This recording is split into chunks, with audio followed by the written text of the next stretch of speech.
प्यारे विद्यार्थियों, good afternoon. हमारा जो टॉपिक डायरेक्ट और इनडायरेक्ट, इसमें अपन ने जो 5 प्रकार के वाक्य समझे थे, उसमें से पहला जो भाग है वो है असर्टिव सेंटेंस। असर्टिव सेंटेंस में डायरेक्ट से इनडायरेक्ट बनाने के जो नियम है उसको आज हम फॉलो करेंगे। तो यहाँ पर आगे लिखते हैं, डायरेक्ट से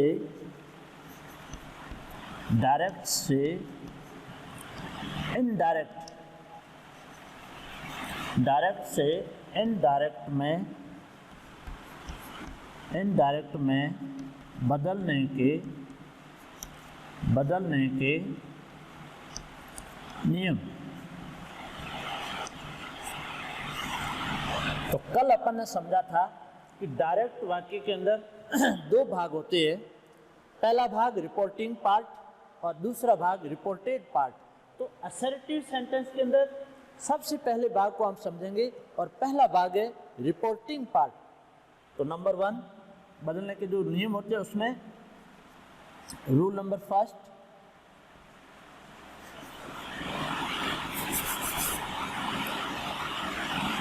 नंबर 1 में पहला भाग रिपोर्टिंग पार्ट।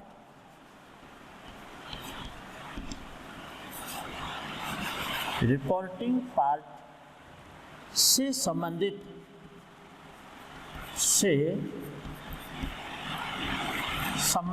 परिवर्तन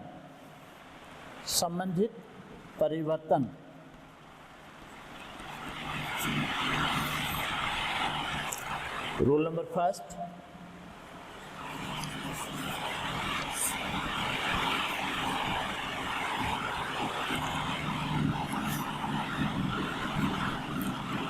डायरेक्ट वाक्य के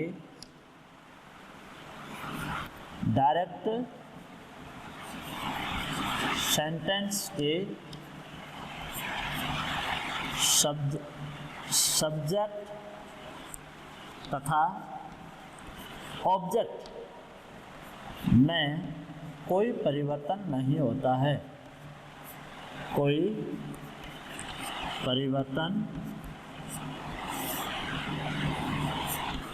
नहीं होता है।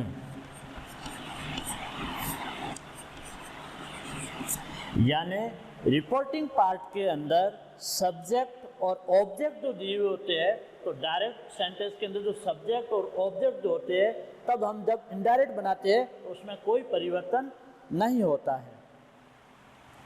रूल नंबर 2,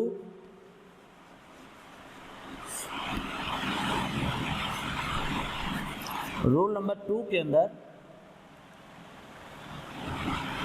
यदि वाक्य में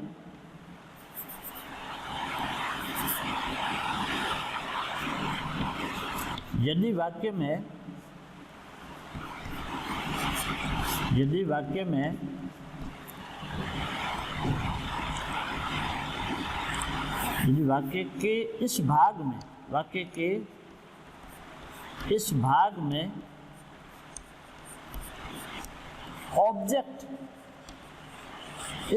में ऑब्जेक्ट दिया हुआ हो तो इनडायरेक्ट बनाते समय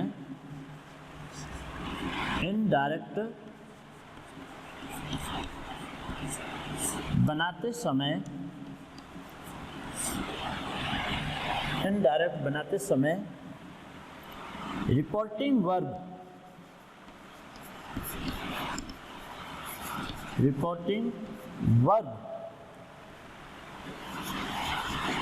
से टू को टेल में, सेज टू को टेल्स में तथा सेड टू को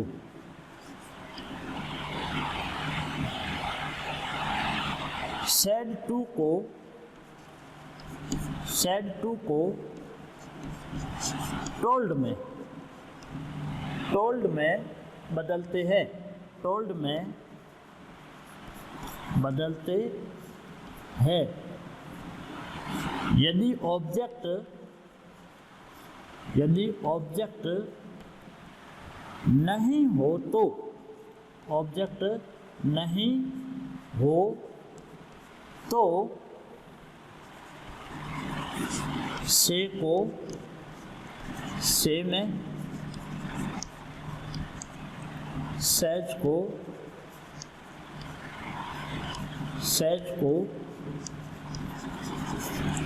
सेज में तथा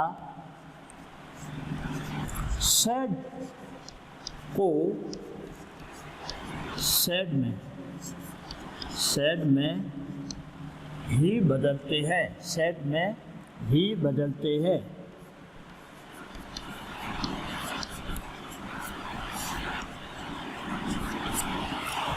यदि वाक्य के इस भाग में ऑब्जेक्ट अगर दिया हुआ है तो इनडायरेक्ट बनाते समय रिपोर्टिंग जो वर्ब होती है, से टू आ जाए, ऑब्जेक्ट होगा तो टू लगेगा, से टू को टेल में बदलेंगे, सेज टू को टेल्स में और सेड टू को टोल्ड में बदलते हैं।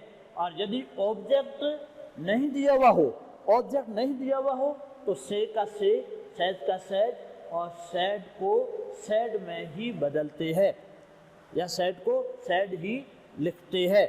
इसमें कोई परिवर्तन नहीं होता है। अब इससे आगे चलते हैं। ये जो डायरेक्ट से इनडायरेक्ट बनाते हैं, इसमें से ये तो भाव होते ही है कि ये नहीं होता है कि डायरेक्ट के अंदर रिपोर्टिंग वर्ब जो होती है वो सारी यही आती है। क्या इसके सिवाय भी आ सकती है? हाँ, इसके सिवाय यानी रिपोर्टेड स्पीच के मैनर और पर्पज के अनुसार क्रिया आ सकती है कि आप सेड टू को एडेड में बदल सकते हैं, रिमार्क्ड में बदल सकते हैं, ऑब्जर्व्ड में बदल सकते हैं, एडवाइज्ड में, यानी ये रिपोर्टेड स्पीच के मैनर के अनुसार बदल देते हैं क्रिया को। आगे चलते हैं। इसमें ये रिपोर्टिंग पार्ट के अंदर सब्जेक्ट और ऑब्जेक्ट और रिपोर्टिंग वर्ब, इनसे संबंधित विशेष सब्जेक्ट और ऑब्जेक्ट और रिपोर्टिंग वर्ब, ये विशेष ध्यान रखोगे। सब्जेक्ट ऑब्जेक्ट में कोई परिवर्तन नहीं होता है और रिपोर्टिंग जो वर्ब होती है उसको किसमें बदलते हैं। इससे रिपोर्टिंग पार्ट से संबंधित ये तीन चीज़ें विशेष ध्यान दी जाती है। यानी सब्जेक्ट और ऑब्जेक्ट में कोई परिवर्तन नहीं इनडायरेक्ट बनाते समय, और रिपोर्टिंग वर्ब में असर्टिव सेंटेंस के अंदर क्या परिवर्तन होता है। ऑब्जेक्ट दिया हुआ हो तो से टू को टेल में, सेज टू को टेल्स में और सेड टू को टोल्ड में, और ऑब्जेक्ट दिया हुआ नहीं हो तो वही क्रिया वापस लिखी जाती है। जो क्रिया दी हुई होती है वही वापस लिखी जाती है। Next, roll number 3,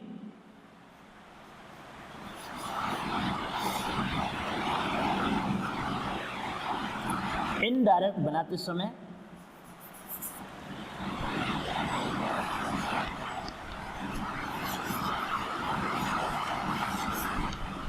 indirect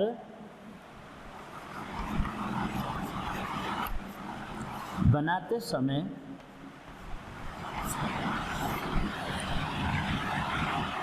comma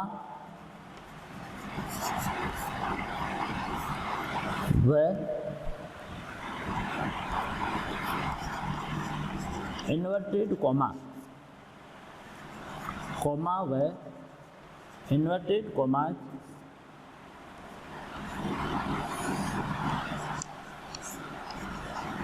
को हटा दिया जाता है, को हटा दिया जाता है, को हटा दिया जाता है, हटा दिया जाता है। ये भी विशेष ध्यान रखेंगे कि डायरेक्ट से इनडायरेक्ट बनाते हैं तो इनडायरेक्ट बनाते समय जो कॉमा दिया हुआ होता है, इन्वर्टेड जो कॉमा होता है, इन दोनों को हटा दिया जाता है। नेक्स्ट 1 2 3, अब आएंगे 4, रूल नंबर 4 पे। तो इससे आगे चलते हैं।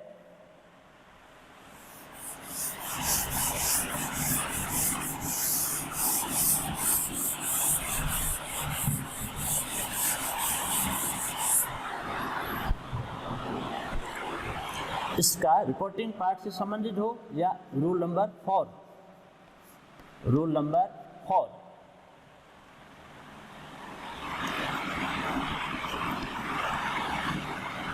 रिपोर्टिंग पार्ट को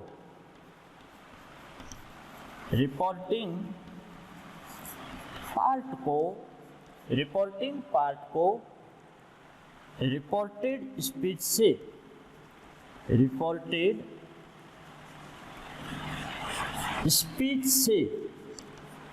जोड़ने के लिए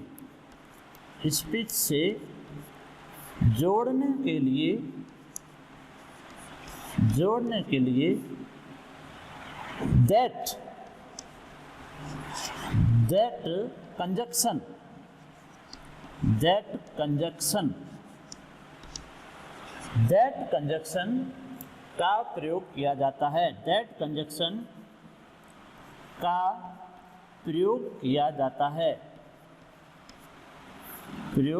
जाता है।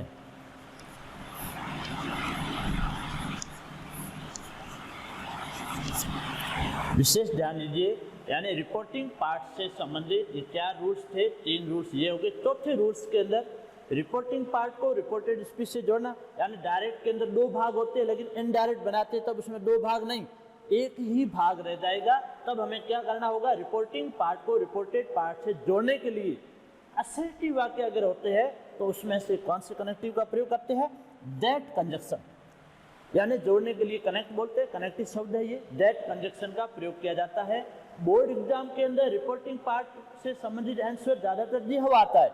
मान लीजिए नहीं दिया हुआ आता है तो आप इस प्रकार से इस भाग में भी परिवर्तन कर सकते हैं, यानी रिपोर्टिंग पार्ट को रिपोर्टेड स्पीच से जोड़ने के लिए असर्टिव सेंटेंस में किस कनेक्टिव का प्रयोग किया जाता है या किस कंजक्शन का प्रयोग किया जाता है, वो कंजक्शन है दैट कंजक्शन का प्रयोग किया जाता है।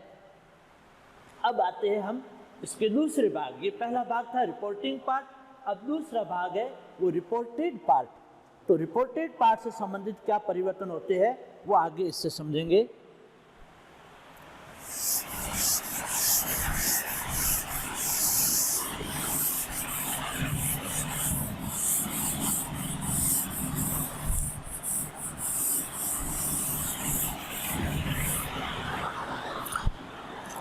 ये दूसरा भाग है और दूसरे भाग का नाम है रिपोर्टेड पार्ट से संबंधित परिवर्तन। रिपोर्टेड पार्ट से संबंधित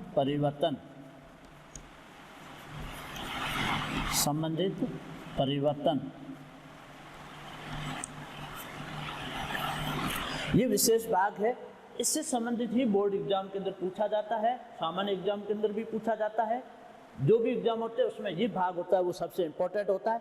इसको समझने के लिए हमें 3 टेबल समझनी होगी, और वो 3 टेबल कौन सी है, मुख्यतः 3 टेबल हमें समझनी होगी।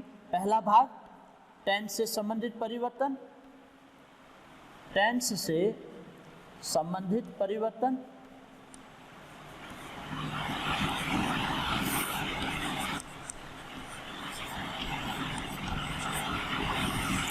नंबर 2 दूसरा प्रोनाउन से संबंधित परिवर्तन,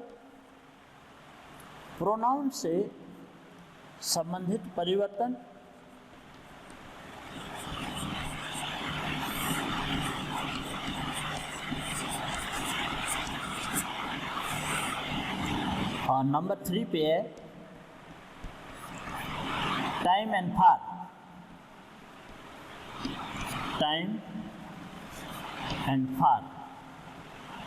से संबंधित परिवर्तन।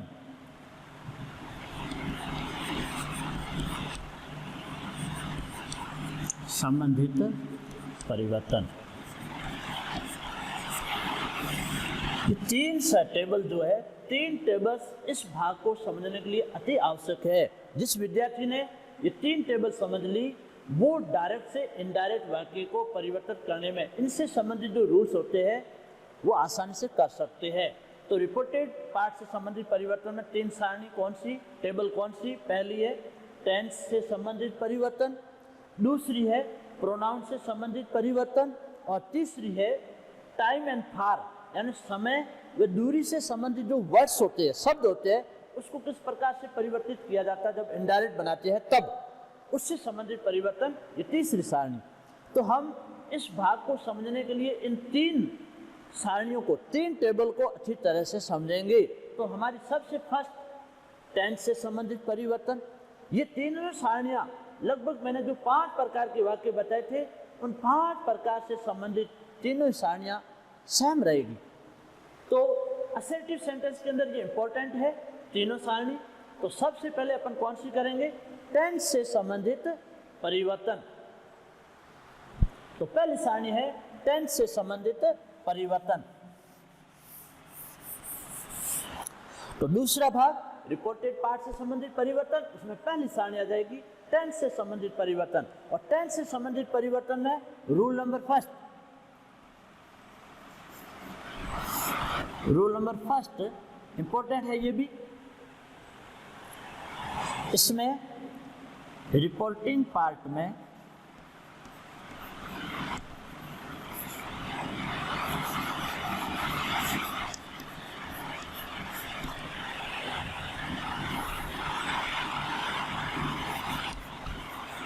यदि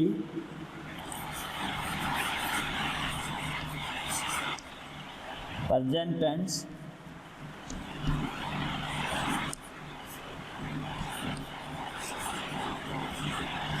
फ्यूचर टेंस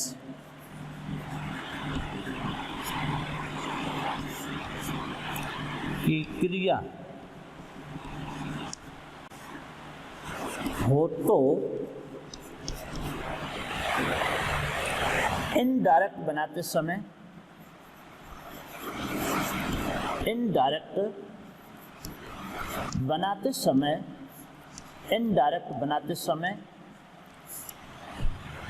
रिपोर्टेड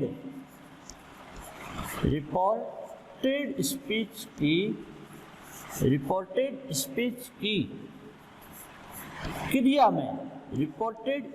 की क्रिया में कोई परिवर्तन नहीं होता है।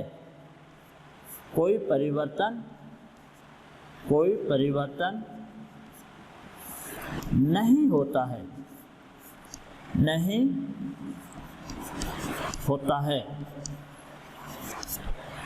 इस रूल्स को समझेंगे कि जो रिपोर्टिंग पार्ट होता है, पहला भाग जो होता है, उस भाग के अंदर सब्जेक्ट, ऑब्जेक्ट और मेन वर्ब 3 चीजें विशेष दी हुई होती है। और कभी कभी ऐसे सेंटेंस होते हैं जिसमें ऑब्जेक्ट दिया हुआ नहीं होता है। तो रिपोर्टिंग पार्ट में यदि प्रेजेंट टेंस या फ्यूचर टेंस की क्रिया दी हुई आ जाए तो क्या करना होगा, प्रेजेंट टेंस और फ्यूचर टेंस की क्रिया हो तो इनडायरेक्ट बनाते समय रिपोर्टेड स्पीच की जो क्रिया होती है उसमें कोई परिवर्तन नहीं होता है। तो सबसे पहले ये दिक्कत हो सकती है कि सर प्रेजेंट टेंस और फ्यूचर टेंस की क्रिया कौन सी हो सकती है। तो इसको थोड़ा सा हम समझ लेंगे। प्रेजेंट टेंस की अगर क्रिया होगी तो से और या फिर से टू, दूसरा सेज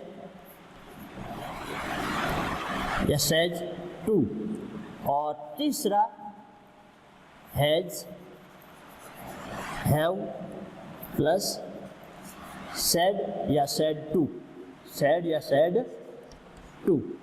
ये जो क्रिया होती है वो होती है प्रेजेंट टेंस। इससे हमें पता लग जाएगा कि ये जो क्रिया यहाँ पे दी हुई आ जाए तो वो हो जाएगी प्रेजेंट टेंस। और दूसरा है फ्यूचर टेंस। फ्यूचर टेंस की अगर क्रिया दी हुई आएगी तो होगा विल ऑब्लिक शैल प्लस से या फिर will shall have plus said. ये 2 क्रिया है, ये अगर दी हुई आ जाए तो हो जाएगा फ्यूचर टेंस। अब इसको हम सेंटेंस के माध्यम से समझेंगे। सेंटेंस के माध्यम से इसको समझेंगे कि किस प्रकार से। ध्यान दीजिए, इधर मैंने लिखा है रिपोर्टिंग पार्ट में यदि प्रेजेंट टेंस या फ्यूचर टेंस की क्रिया, प्रेजेंट टेंस की कौन सी, से या सेज टू दिया हुआ जाए तो से और सेज टू के साथ में ऑब्जेक्ट कोई भी आ सकता है। तो सेज और सेज टू दिया हुआ आ जाए या सेज और सेज टू दिया हुआ आ जाए या फिर हैज, हैव और प्लस सेड आ जाए या हैज हैव सेड टू आ जाए तो ये प्रेजेंट टेंस की होगी। विल और शैल प्लस से आ जाए या will shall have plus said आ जाए तो ये फ्यूचर टेंस की होगी। तो रिपोर्टिंग पार्ट में प्रेजेंट टेंस और फ्यूचर टेंस की क्रिया हो तो इनडायरेक्ट बनाते समय रिपोर्टेड स्पीच की क्रिया में कोई परिवर्तन नहीं होता है। तो इसको हम एक सेंटेंस के माध्यम से समझेंगे। जैसे यहाँ सेंटेंस दे रहा हूं,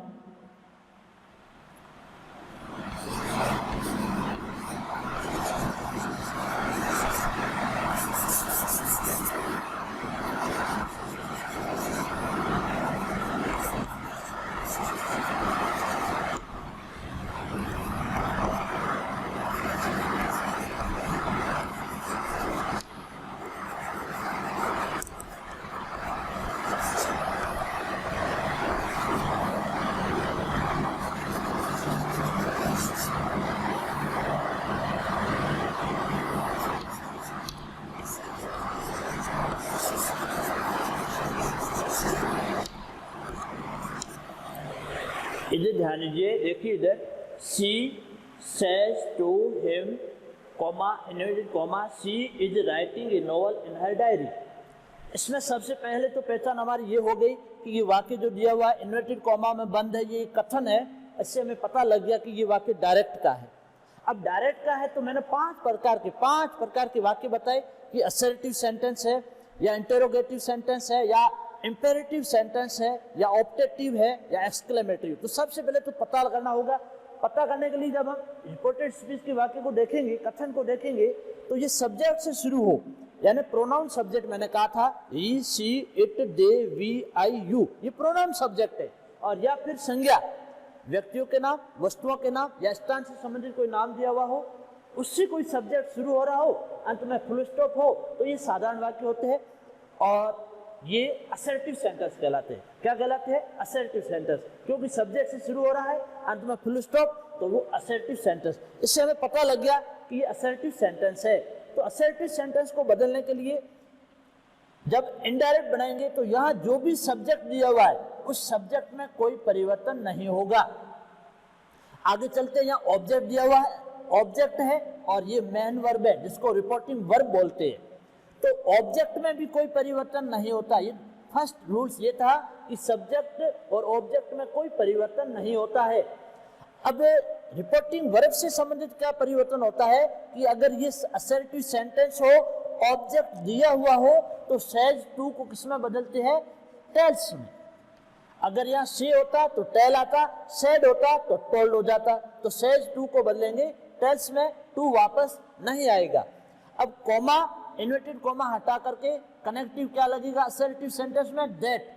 ये विशेष याद रखेंगे क्योंकि यहाँ तक एग्जाम में दिया हुआ आ सकता है, लेकिन इससे आगे आपको बनाना पड़ेगा। तो असर्टिव सेंटेंस में कॉमा, इन्वर्टेड कॉमा हटा करके दैट कंजक्शन का प्रयोग किया जाता है। अब आपको ये भी ध्यान रखना होगा कि मैंने जो ऊपर दिया प्रेजेंट टेंस, देखिए इधर ये सब्जेक्ट है, ये ऑब्जेक्ट है, ये क्रिया होती है। अगर ये क्रिया प्रेजेंट टेंस की और फ्यूचर टेंस की अगर हो तो इस क्रिया में कोई परिवर्तन नहीं होता है। ये विशेष ध्यान देना है कि रिपोर्टिंग पार्ट के अंदर अगर प्रेजेंट टेंस और फ्यूचर टेंस की क्रिया हो तो रिपोर्टेड पार्ट की क्रिया में कोई परिवर्तन नहीं होता है। कैसे? जैसे यहाँ पे लिखा है सेज टू, तो सेज टू यहाँ लिखा हुआ है सेज टू। सेज टू कौन सी क्रिया हो गई? प्रेजेंट टेंस की क्रिया है। प्रेजेंट टेंस की क्रिया है तो क्या इस क्रिया में परिवर्तन होगा? नहीं होगा। यानी प्रेजेंट टेंस और फ्यूचर टेंस की क्रिया हो तो रिपोर्टेड पार्ट की क्रिया में कोई परिवर्तन नहीं होता है। तो देखिए सी सब्जेक्ट, सी का सी थर्ड पर्सन है। इज आर एम को वाज वर्ब में नहीं बदलेंगे, इज का इज रहेगा। क्यों? क्योंकि यहाँ पे कौन सा टेंस है? प्रेजेंट टेंस है। तो प्रेजेंट टेंस की क्रिया होने पर इस क्रिया में कोई परिवर्तन नहीं होता है। Writing a novel in her diary.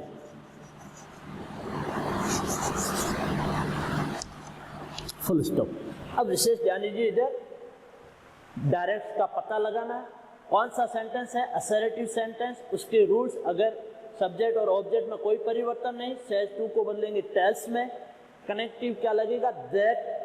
और यहाँ पे प्रेजेंट टेंस और फ्यूचर टेंस की अगर क्रिया आ जाए, प्रेजेंट टेंस की इनमें से कोई क्रिया होगी और फ्यूचर टेंस की इनमें से कोई क्रिया होगी, इन क्रियाओं में से कोई यहाँ क्रिया आ जाए तो इस क्रिया में कोई परिवर्तन नहीं होता है, ये विशेष ध्यान देंगे।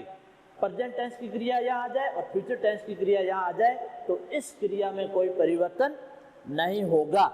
तो सबसे पहले अपन ने यही रूल सीखा था, टेंस से संबंधित परिवर्तन, और रिपोर्टिंग पार्ट में प्रेजेंट टेंस और फ्यूचर टेंस की अगर क्रिया दी हुई आ जाती है तो इस क्रिया में कोई परिवर्तन नहीं होगा। तो हमने यही क्रिया वापस लिखी है।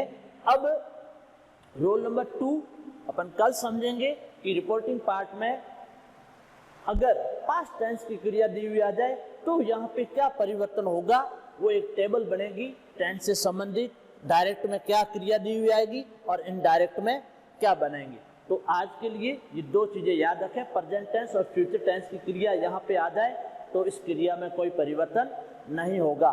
थैंक्स।